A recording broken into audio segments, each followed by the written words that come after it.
পিলখানা হত্যাকাণ্ডে প্রকৃত দোষীদের বিচারের আওতায় না আনলে আগামীতেও দেশবিরোধী ষড়যন্ত্র হতে পারে বলে আশঙ্কা জানিয়েছেন জামায়াতের সেক্রেটারি জেনারেল অধ্যাপক মিয়া গোলাম পরোয়ার।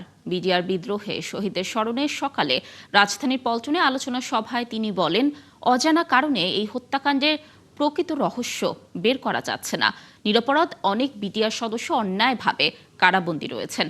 দেশের ইতিহাসে জঘন্যতম এই হত্যাযজ্ঞের পেছনে প্রকৃত দোষীদের দ্রুত বিচারের আওতায় আনার দাবি জানান জামায়াতের এই নেতা।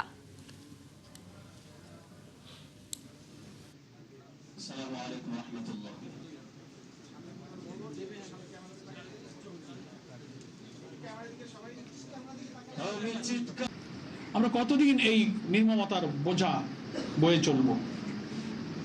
এই সব শহীদ পরিবারের চোখের পানি, তাদের সন্তানদের আহাজারি, তাদের এই বেদনার একটা পরিসমাপ্তি হওয়া দরকার। এর সুষ্ঠু বিচার, তদন্ত এবং এর আসল রহস্য জাতির সামনে প্রকাশ্যে উন্মোচনের মধ্য দিয়ে জামাত ইসলামী সেটাই চায়।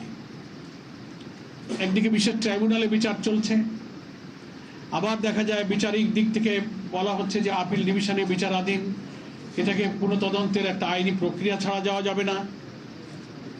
আবার অন্তর্বর্তীকালীন সরকারের সময় তদন্তের যে সমস্ত বিষয়গুলো আলোচনায় উঠে এসেছে, কোনোটার সাথে কোনোটার সমন্বয় নেই।